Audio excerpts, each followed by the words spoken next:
Hi everyone, and welcome to another episode of The Growth Show. I'm joined with Tom and David today, and we thought it would be best to talk about what's going on at the moment, which is the election. Unless you've been living under a rock, you cannot avoid the drama that's going on between Biden and Trump. And it led to an interesting question about how do you heal divides? Obviously, 50-50 down the middle, split country, very passionate on both sides. But today we want to take that sentiment and look at how do we bring teams of people back together? How do we bring nations back together? We'll try and hopefully solve a few problems, maybe not all of them. So David, how do we bring people back together? Well, that's the $1 million question, or in America's case, probably the $10 billion or trillion dollar question. The main reason why there's divide in the first place is because people go into cognitive dissonance. So they start to double down on positions that they take, as opposed to sort of leaving pride at the front door and ego at the front door. People will double down on what they already believe to be true, or they get defensive. They'll defend a position they've already had. Case in point, Donald Trump. He's come out and said the election's rigged. Now he's either got to come down off there and say, actually, guys, sorry, that was complete nonsense, or I don't really believe it is. Even if it was a bit, Joe Biden still won, so I'd like to congratulate him. But what he's done is he's doubled down on that, and then again and again and again. And it's then harder and harder. The brain actually finds it harder and harder and harder to then unwind from that position, because it finds more and more reasons as to why you're right and more reasons as to why everyone else is wrong. And so in most disagreements like this that I've worked with in organizations, senior management teams, that's the biggest problem, is that people have sort of gone down a rabbit hole of their own position. And now how do they emotionally get themselves back out of it? You've got to swallow a little bit of pride and come out. Usually the actual problem is under 10% of the issue. The vast majority of the problem is then the emotions that are triggered by it. The emotions of that we're right, someone else is wrong, or you can't possibly look weak in front of the rest of the team, or whatever it is, by admitting that you're wrong. And so dealing with the actual problem is very, very simple, but the emotions around it make it so much more complicated. So first of all, we've got to understand from our own point of view that we're emotionally driven beings, and that maybe our emotions have got the better of us sometimes, and that might have led us to an unhealthy position. In the cold light today, we might just have a different look at it. That makes huge sense. And Thomas, how do we start bringing these people back together? Yeah, well, I think it's worth recognizing what the issue is. So David touched on it. I think it's about recognizing where's the problematic language. So where's the language here? I mean, Biden says bringing America back together. What that actually does, if you're not careful, you'll actually label the Trump supporters as being Nazis, racists, and bigots, right? So that's hardly bringing back the people together, and that's an association with that's a second degree association that David just mentioned around trying to fit facts with your own truths in inverted commas.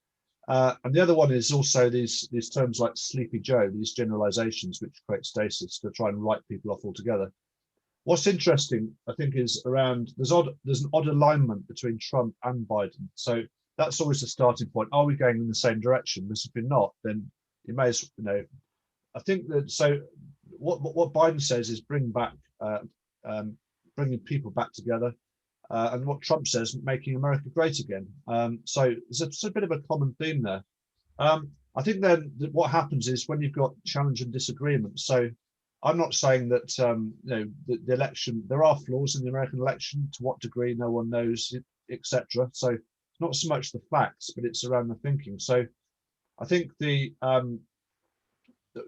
what actually happens when this disagreement takes place. And so what happens is that the recent Hunter Biden scandal, which there actually is some real facts behind, that Trump has been firing up, actually got shut down with a negative generalization of a smear campaign by Biden.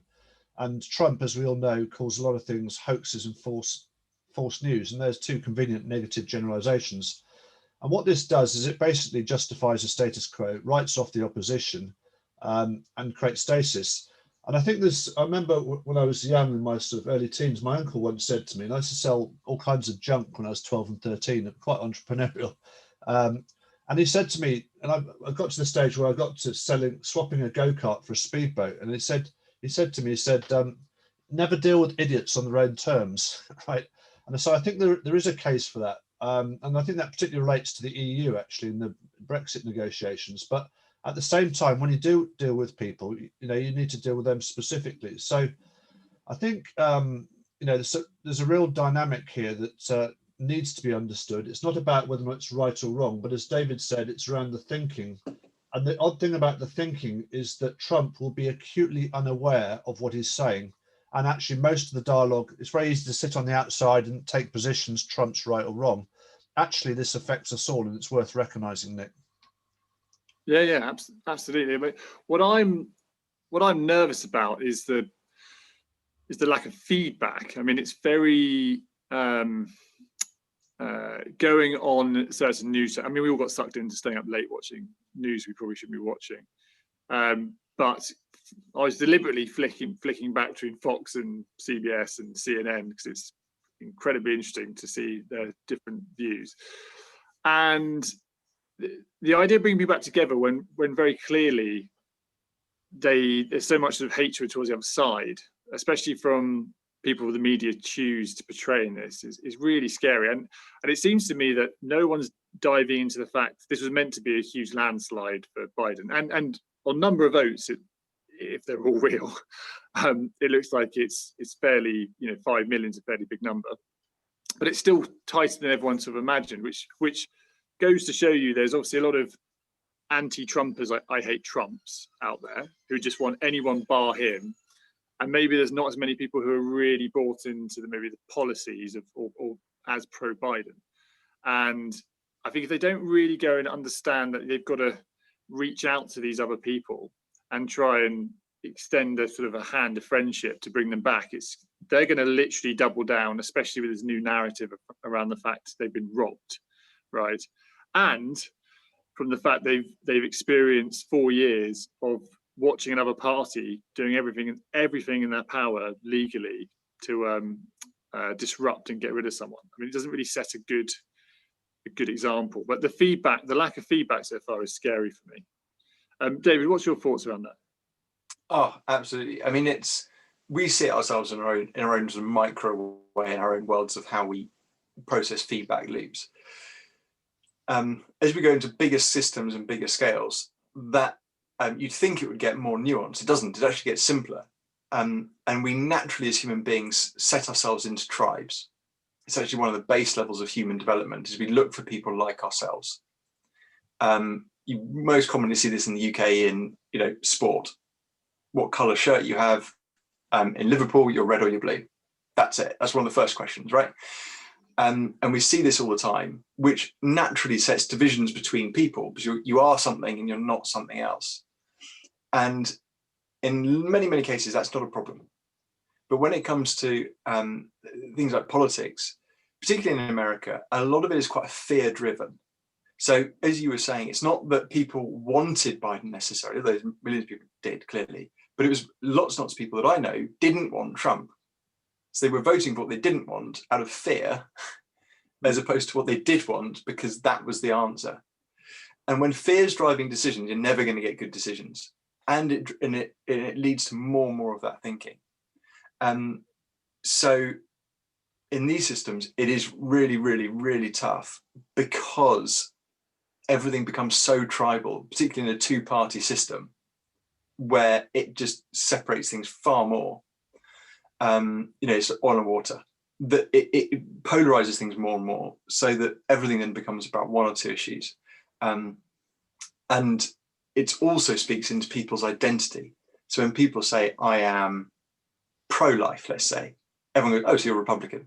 Well, not necessarily. It's just one issue. But because American politics is so divided on so many key issues, it polarizes people. And it creates, very unhelpful narrative, because people then are labeled with something that isn't actually them, but we get sucked into it, and it naturally creates divisions where there aren't any necessarily. So I think a lot of the answer, really, whether it'll actually happen, is to listen to people and really try and listen, understand the other side. But when everyone's acting out of a place of fear, that is incredibly hard to do. Yeah. And I think that listening and respect go hand in hand here, right? It's like like if I was Biden camp, I'd be pro on them saying, yep, let them count the votes, let them triple count the votes. You know, we like give as many reasons to say we're supporting your views. We hear you. We hear that you're worried there's fraud. We want evidence there's not fraud. We're going to just continuing going about our business, but actually we want to reassure you this is correct, rather than any kind of fight against it. And the use of language so far about, you know, we're here for you, bar those chumps and all that kind of stuff. You're like, that's not how you appease to people. And we've seen it with Brexit. If you really want people to double down, then you go on the offensive with them, and they will double down into a position where they're not open to hearing anything else. And you get this sort of identity politics, which is really scary, right? Like really, really scary.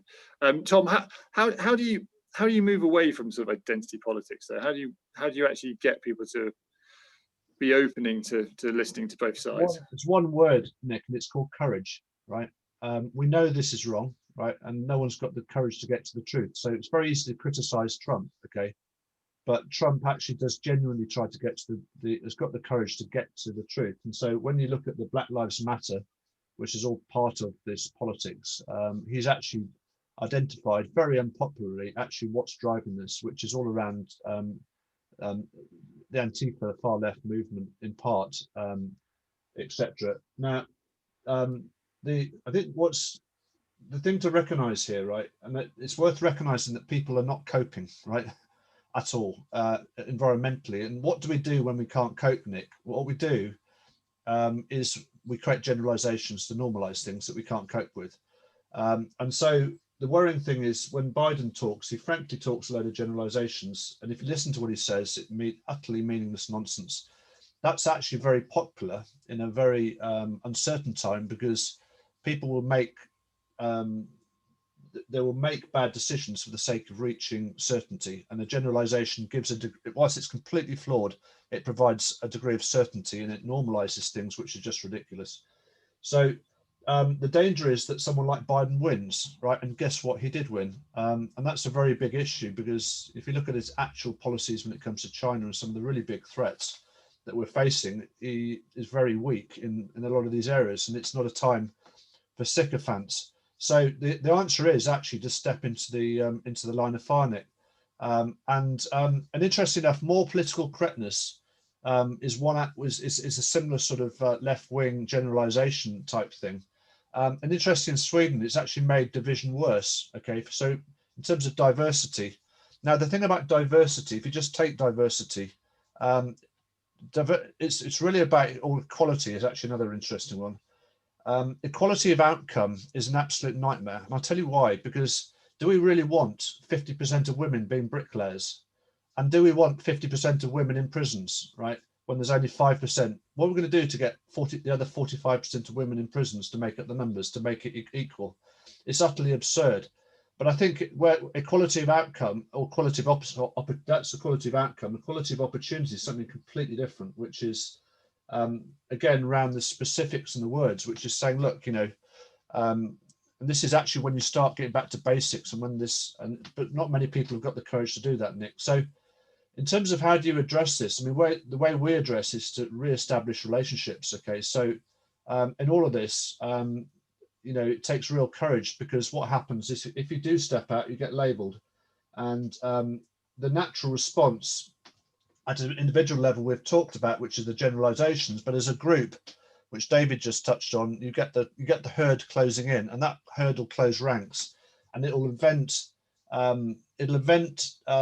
their own truths to marginalize the person who's actually challenging them, and that's very unhealthy, and that leads to corruption, and that actually is happening left, right, and centre. So there's three things this week, because I pursue these types of things and don't sort of back off, which have actually led to corruption because I've actually stepped into these types of situations. So it's all about. So the answer really is to be courageous, to actually have the the courage to search out the truth. It's also about what does good look like, and we've lost sight of what good looks like. Good looks like in many ways having fun, laughing, right? What can we laugh about without getting criticised for? You know, and also informally getting to know people. So when we're having discussions, we should always start, particularly at the moment on Zoom calls, and we know each other pretty well, and we can have pretty difficult discussions. But you try having a difficult discussion you don't know, it'll soon end up in tears, or even worse, silence. So it's really a question of really finding out what people are good at. And I'm going to go back to real basics, okay, from the guy who created us, right? A guy called Jesus. By far the most, he may or may not be a Christian, but he actually is by far the most influential person that ever walked on this earth, right? And he said two things, right? The first thing was around grace, and grace is a biblical word, but it's an important one to understand. And he said, whoever's without sin can throw the first stone. Beware, right? If you think, or we think we're any better than Trump or Biden, wrong place to be.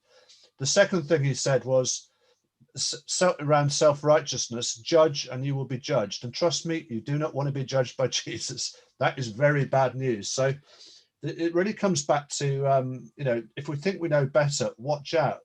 And the difficulty is the more this goes on, the more self-righteous people become, the more the herd closes in. The social media thing, we just touched on that before this call, is a manipulative tool which actually increases these things. And so, I mean, the main thing that I do is actually I get, you know, I provide the courage to enable people to actually step out into a situation where relationships are established, okay, by resetting relationships, by making people aware of this dialogue, because it's that people at Trump and Biden are acutely unaware of this, and most of the people on this call will be acutely unaware of this. So not only you've got the courage to do something about it, but you've got the skills to cope with the discussion. And what that does is it doesn't say, look, you know, Trump is right or wrong, but this is a generalization, right? Let's rephrase that and talk about something specific. Otherwise you get a clash. It's like the Brexiteers versus the non-Brexiteers. Unless you get to the specific, there's no sensible discussion to be had.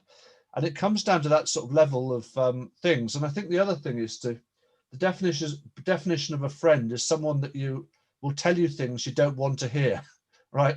How many people are actually telling us things that we don't want to hear? There's a lot of people pleasing going on at the moment, Nick, which is very unhealthy. So I think in a nutshell, I'd say relationships are absolutely paramount. And I mean intimate relationships. Okay. I use the word intimate quite closely. I think the ability to forgive, right?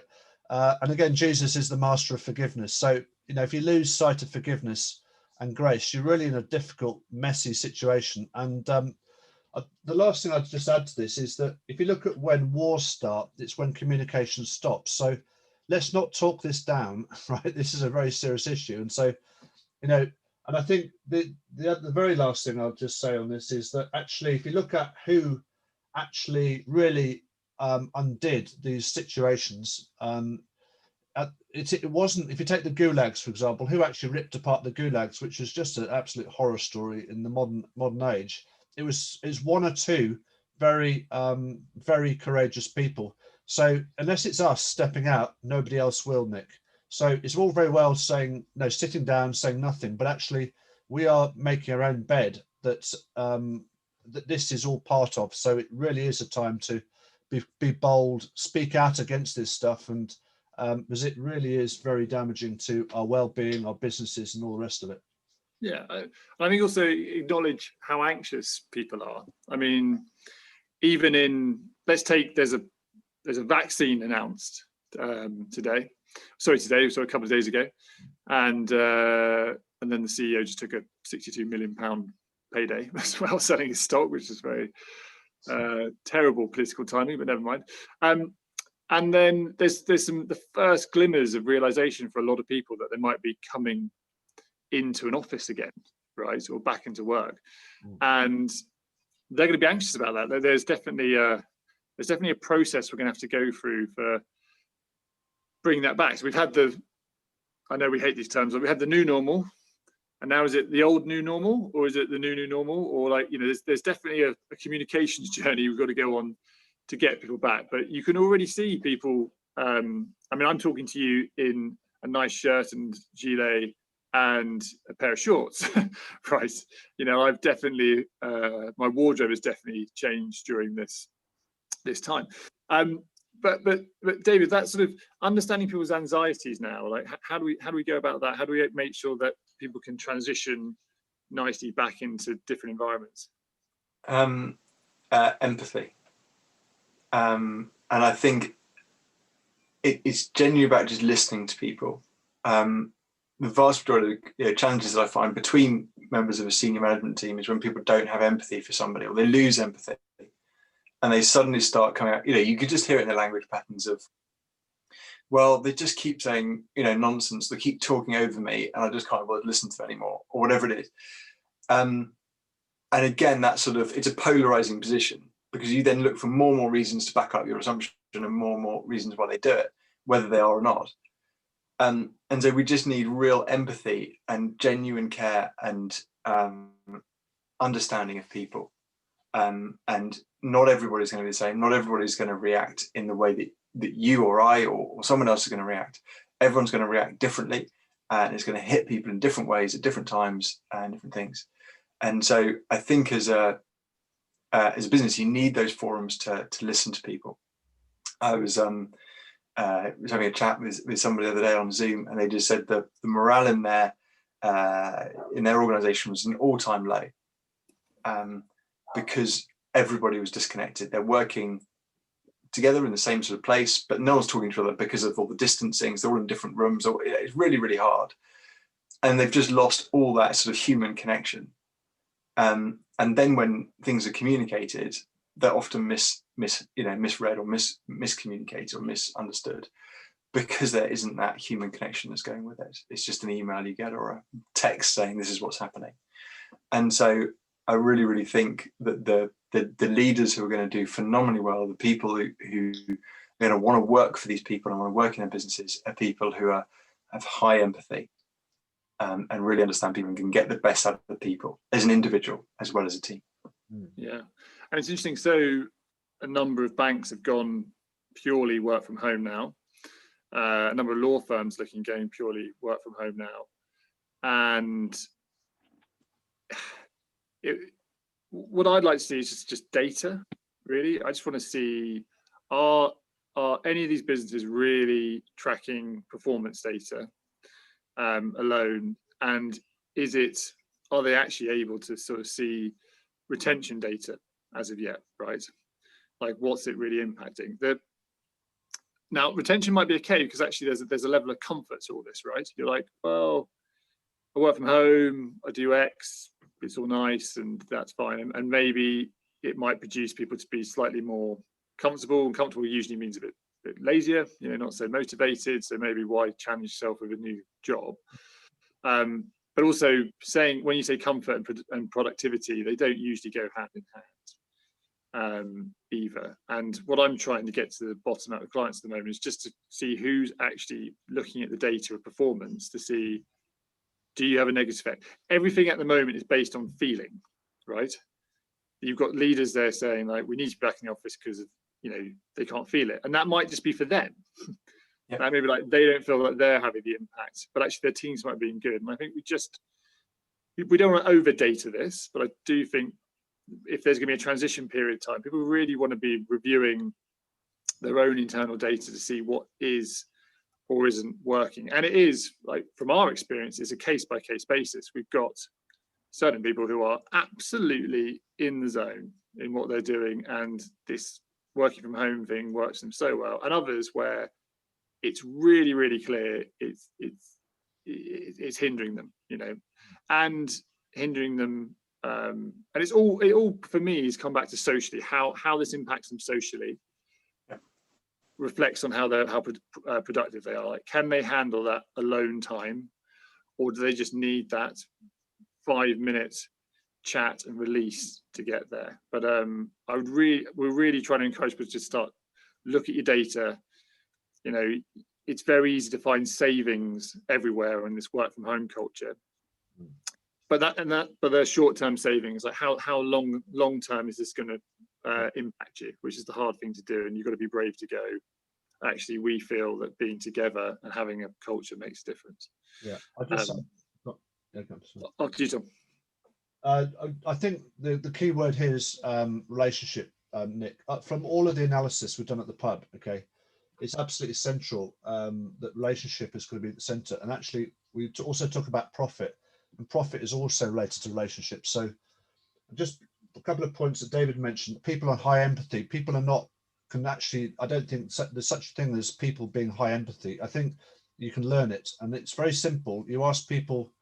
If you disagree with them, you ask them and you take an interest in them. Okay, you acknowledge people for who you are. A bit like when the shutdown, started. If you remember, it had a bit of a novelty, speaking to people you hadn't spoken to before. And then valuing disagreement. Okay, so brilliant. Let me understand where you're coming from, rather than labels. I can't cope.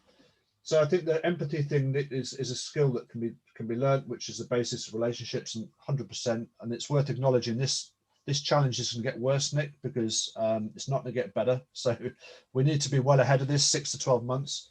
I think the other side is around stress. Okay, now you talked about the level of stress, and basically when your stress bucket gets filled up, which is what David was touching on, the appetite for having difficult discussions drops off a cliff. It sort of drops to sort of negative, if not zero.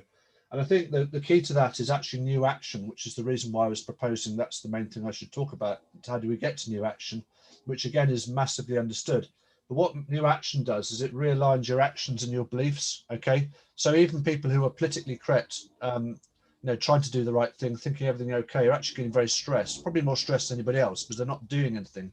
But like Biden says all the right things, but if you leave that too long, people get stressed. So, and I think just a simple example of this was, I announced the fact that I joined the this Eximius thing moving forward. So on LinkedIn, just thought I would see what happens. Just see the little prompt, see what happened, and there's a whole raft of people that came out the woodwork who I haven't spoken to for ages, who actually I sort of know indirectly, who contacted me, but I never spoken to them.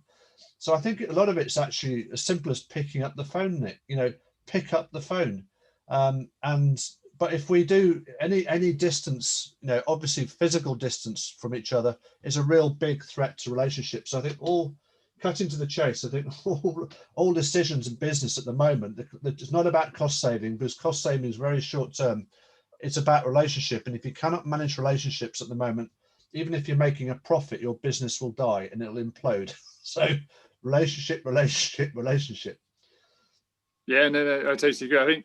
I think with referred to Biden, Trump, and Brexit, the one thing that stands out in my mind is people often forget what you said, and people often forget what you did, but they don't ever forget how you made them feel, right? And I think that's the thing that always stands with me when I ever get into a political discussion, and why I try and generally not to engage with them, is you can really go there and upset feelings. And that's what I've definitely seen from different take a load of Brexiteers, for example. They were just pushed and battered and called stupid or racist or whatever you had to do, just constant labeling, which sort of made them double down to the point where no one's even talking about an argument anymore. Everyone's actually trying to discuss facts. And the only positive thing I've seen come out of this Biden-Trump stuff is the Republican Party seem to pride themselves on the fact they won't react in a negative way. They're not going to go trash the streets. They stand against that, and they actually want to have some kind of control. I mean, I know there's still outlandish and there's things going on there, but at least that's from a sort of collective sort of cult sort of hub together. At least there's some decent principles behind taking an L. Like, it seems like they'll fight for it, but it seems like they'll be able to take the loss and seem all relatively, from 4 years of narrative of saying make America great, like you said at the beginning, there is a common bond there.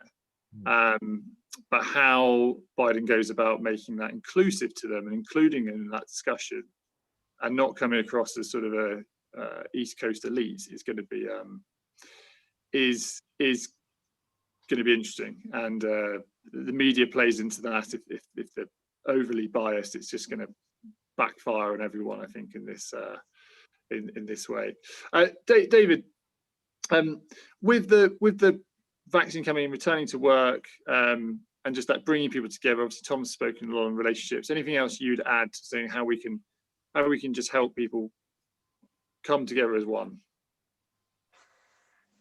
A common cause and a common purpose really, brings people together. And again, it links back. I was just thinking as you were talking then about the American politics stuff. If you just, if the head of the Republican Party, head of the Democratic Party came out and just said, look, guys, we all have the same common interest to make America the greatest country in the world. And at the end of all this, we're still going to have to get behind the president, and we've got to, unite as a country.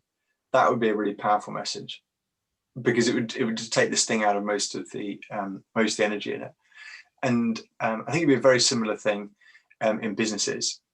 So as soon as in any kind of conflict or disagreement, you've got to think outcome. What's the outcome here?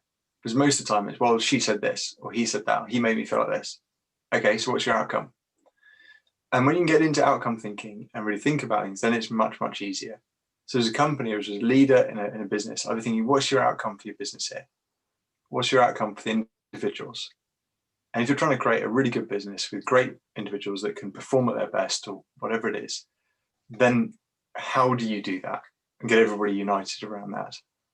Because that's then something that will give a lot of those discussions about people coming back into the office, or when they come back in, or how do you support people, and fears and all those kind of things. It gives it a lot more context, and it makes it far more objective rather than subjective. And I think that gives people something to aim for as well. Yeah. What's interesting is if you didn't know what your company culture was before, surely you do now. I mean, it's been, for the majority of business out there, it's been stress tested so much. But I also imagine, because everyone's been, in the trenches so much and fighting hard, that a lot of mission statements probably don't make any sense anymore for a lot of these businesses. Yeah. There's a really interesting, my great uncle had this great phrase that he often said, which was, you see who's wearing swimming trunks when the tide goes out. And I think for most businesses, the tide's gone out in one way or another. And it has revealed a whole lot about markets and people and individuals. And I think that's exactly right. We're going to know a lot more about ourselves and a lot more about our team, and how we, cope with stress and pressure and this time. And the other factor is, if there's a vaccine, the vaccine is not going to be this wonder thing that everyone can then go out and be booking holidays to Ibiza and, we're going to be back in pubs and sports stadiums, although I'd love both of those things. We've got to deal with the fact that we've been in a position where we haven't been able to go out and live our lives as we have done for quite an extended period of time now. I know a lot of people who haven't actually had a holiday. During the middle of lockdown, a holiday at home isn't actually that different to working at home, because you're stuck in the same environment. And I think we've got to be empathetic to that and understand that people are going to take time, and also people will need a mental break of some kind of this, because I think that's going to be really important, is that people are going to, we kind of think, great, we're coming out of this next lockdown, there's a vaccine, great, everyone back in at 100 miles an hour. And actually everyone's been kind of at the coalface grinding away for a long time now in for some people could be quite challenging conditions. And we've got to understand that some people are going to need a break, and we've got to bring people back in at different times, and just allow people to recharge. I've said to the guys in my team, finish as early as you humanly can in December and take as much time off as you can. Wrap up all the client stuff that you've got and take good time, because we're going to need you. That's a great time, natural time to have a break anyway. Not an awful lot of stuff happens work-wise, but just take 2-3 weeks minimum and really recharge the batteries and just have a break and come back, because it's been a heck of a year in many, many ways. And I think people are going to need that mental time. Yeah, I totally agree. I haven't been as generous probably as you've articulated there, but we've echoed the same thing. And I think you're just seeing it across every business, where even if you're stuck at home, there's going to be a proper disconnect. Like I'm off and away and I'm not answering emails. You see people really need that. And also I've noticed, which is this is a bit of a sin in my household, but I've seen Christmas trees going up. Yeah, Right. Like now, when people are like, right, we're finding any excuse to bring joy into our lives earlier to start that. So I think that recharge, reset, and I think we should recharge and reset, because there is absolutely no guarantee. There's no silver bullet on this vaccine. Every government around the world is driven on data, and if there's false positives, whatever it is, the data does not read good. You know, and if that's data they're using, we're going to be in this situation for a fair while. Yeah. It looks like, and I won't get into the data. Yeah. Just on that, just one last point on that one, Nick, of May, which is COVID-19 is not actually the issue. Okay, and it's important to recognise this. It's shone a light on some pretty fundamental flaws which have got us to where we've got to for the last 40 years. So a lot of this stuff is very entrenched. So we're talking about Trump and the rest of it, but actually, you know, we really do need to challenge our leadership. So I think some of the points that just been talking about, it's all very well being a line behind vision, but we use the notion of a jazz band to steer the ship in the right direction. So the vision's easy, it's quite easy, but actually what you're going to do, how you're going to take new action, and that's where the challenge lies in terms of having difficult discussions. The other thing I think just practically is have a laugh. Search out things that make you laugh, I think that's you know, we're just got to get back to humanity. We've got to really find, you know, reset relationships, get back to that. Be unafraid of putting our feet in it, to having awkward, difficult, stupid humor, which often offends people. But let's just do it. Let's step over the edge. Let's have those discussions. Let's laugh. Let's not try and offend people intentionally. But we need to break out of this. So I think the word culture has been over-egged. But I think, in all seriousness, the notion that somehow we're going to be out of COVID is going to sort everything out. Actually, no, it's not. We need to be literally 6 to 12 months ahead of this, because a lot of the senior leaders I'm communicating with at the moment, they're not coping well now because they haven't got the skills to run their jazz bands, which is the analogy I like, at the moment. So you watch what happens in 6 months. This will get much worse. So I'm not saying that from a negative perspective. I'm talking that from terms of, let's be proactive. Let's start doing these things. Yeah, and I think from a technology standpoint, there's you can see people have Zoom fatigue, right? So doing another company thing over Zoom, you know, people have had a taste of because we had the on and off bit, people had a taste of like actual human interaction and fun. And the temptation is like, why bother? But you just got to bother. You just got to bother. If everyone's, you know, I obviously, you know, run lots of fun company nights for our team, and every single idea I've ever come up with, people have gone like, oh, it's rubbish. And then we're 2 minutes into it, and like, it was quite good fun. I'm like, yeah, it is fun.